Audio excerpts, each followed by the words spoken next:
იდეოლოგიური ერთობა თუ გაერთიანება საარჩევნო ბარიერის გადასალახად რა მიზანი აქვს გირჩის ახალი საქართველოსა და ახალი მემარჯვენეების გაერთიანებას 2030 შეკითხვებს პოლიტიკური ცენტრი გირჩის დამფუძნებელი პავლე კუბლაშვილი უპასუხებს. ბატონო პავლე, მოგესალმებით, ძალიან დიდი მადლობა რომ დაგვითმეთ დრო. ბატონო პავლე, რა მიზანი აქვს საინტერესოა გირჩის ახალი საქართველოსა და ახალი მემარჯვენეების გაერთიანებას და რაც თავია რა არის მთავარი რის გარშემოც ერთიანდებით? ეს არის თქვათ იდეოლოგიური ერთობა თუ გაერთიანება მხოლოდ საარჩევნო მიზნით? მოგესალმებით, მოგესალმებით ტელემაყურებელს. ყველა ნებისმიერი პოლიტიკური პარტიის და ალბათ ყველა პოლიტიკური გაერთიანების მიზანი საბოლოო ჯამში არის უფრო წარმატებული შედეგები, უფრო მნიშვნელოვანი შედეგები არჩევნებზე და ამ შემთხვევაშიც ამ გაერთიანების მიზანიც რა თქმა უნდა არის ის, რომ უკეთ წარმოვაჩინოთ ჩვენი ის ხედვები, რომელიც გვაქვს და უფრო მეტი მხარდაჭერა მოვიპოვოთ საზოგადოებაში. დარწმუნებული ვარ, რომ ერთობლივი ძალებით ამას უფრო მეტი შანსი აქვს. რაც შეეხება იმას, რა უდევს საფუძვლად ამ გაერთიანებას, ჩვენ ვერასდროს ვერ გავერთიანდებოდით მაგალითად ისეთ პოლიტიკურ ძალებთან, რომელთაც წარმოუდგენიათ, რომ რუსეთის ორბიტაზე საქართველოს ექნება მომავალი. ასეთ პოლიტიკურ ვის მოიაზრებ? მაგალითად თქვენ სიუჟეტში იყო ქალბატონი ნინო ბურჯანაძე, რომელმაც განაცხადა, რომ თქვენს ალიანსს რომელსაც ასეთი ნინო ბურჯანაძე ამბობს, რომ თქვენს ალიანსს ნული აქვს, როგორც ნული ჰქონდა აქამდე შანსი, ისეთივე ნული სტოლი იქნება არჩევნებისთვის. ღმერთმა დამიფაროს, რომ ნინო ბურჯანაძე როდესმე ჩემი გულშემატკივარი იყოს პოლიტიკურ პროცესებში. არასდროს ესეთ ნაბიჯს არ გადავდგამთ, რომ ჩვენი და მისი ხედვები, აზრები, იდეები რუსეთთან, საგარეო ვექტორთან დაკავშირებით, ზოგადად პოლიტიკურ პროცესებთან დაკავშირებით ერთმანეთს დაემოწმოს. ამიტომ ეს კარგიც არის. ბუნებრივად ესეთი ზღვარი უნდა გაივლოს. უნდა არსებობდეს გარკვეული გაერთიანებები, როგორც პროდასავლურ ფრონტზე, ისე რუსეთთან მიმართებაში. თქვენ ნახეთ, რომ რამოდენიმე თვის წინ პრორუსულმა ძალებმა გარკვეულწილად ასეთი კონსოლიდაცია შეძლეს, ხო შუა ქალბატონი ბურჯანაძე იქაც ვერ მოხდა, მაგრამ ეს მისი პრობლემა არის ხოლმე. ამ მიმართულებით, ანუ პრორუსულ ფლანგზე რაღაც ერთი ვექტორი გამოიკვეთა. მე დარწმუნებული ვარ, რომ დასავლური ღირებულებები იმსახურებს უფრო მეტ მხარდაჭერას საზოგადოებაში და დარწმუნებული ვარ, რომ ამ მხარდაჭერისთვის პოლიტიკოსებმა ყველაფერი უნდა გააკეთონ იმისათვის, რომ კარგი, სწორი არჩევანი, ახალი არჩევანი მიცენ საზოგადოებას. გასაგებია, ბატონო პავლე, რამდენად ეფექტიანი შეიძლება იყოს ეს გაერთიანება, ესეც მაინტერესებს, ანუ საინტერესო რას ელოდებით არჩევნებისგან? ეს იქნება ბარიერის გადალახვას, თქვათ, თუ გაცილებით ესეთი მნიშვნელოვანი ოდენობით პარლამენტში შესვლას. ანუ ამას იმის გათვალისწინებით გეკითხებით, ბატონო პავლე, რომ NDI-ის ბოლო კვლევაში არც ერთ პარტიას არ გაქვთ ის მაჩვენებლები, რომ თქვათ, გადალახოთ ბარიერი. როგორ ფიქრობთ, ამ შემთხვევაში ცდება NDI? კი,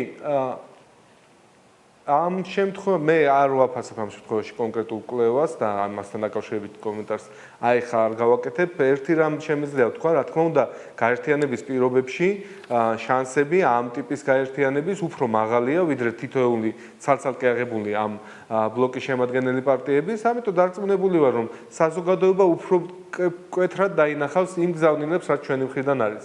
დიახ, ჩვენ გვჭირდება მეტი თავისუფლება, საზოგადოებას ჭირდება მეტი თავისუფლება, ჭირდება გაორმაგებული ეკონომიკა, ჭირდება უსაფრთხო ქვეყანა. ეს არის ის გზავნილი, რითაც ჩვენ მოვდივართ.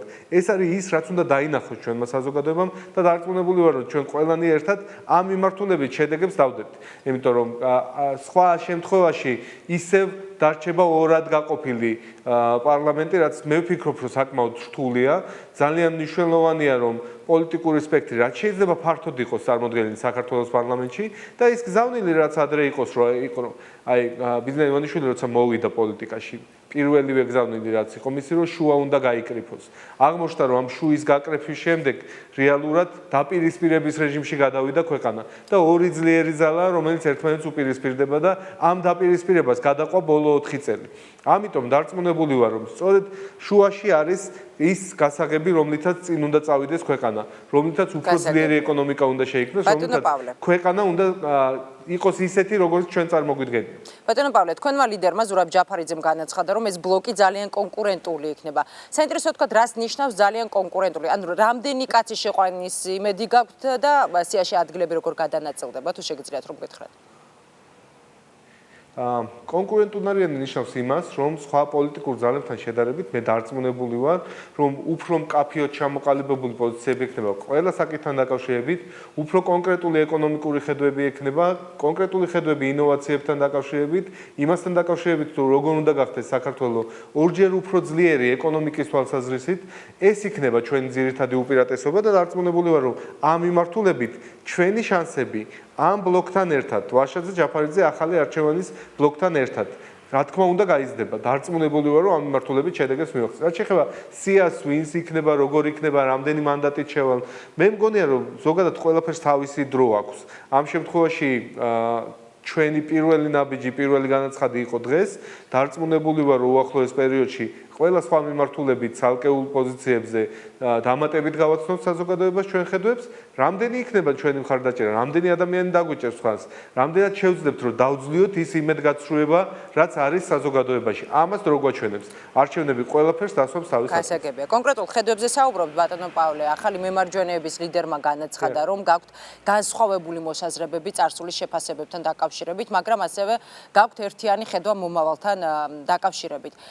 პირადად პავლე კუბლაშვილისთვის წარსულის გათვალისწინებით თქვა, რამდენად მარტივი იყო ასეთ გაერთიანებაზე დათანხმება და რა არის ეს ერთიანი ხედვა მომავალთან მიმართებაში?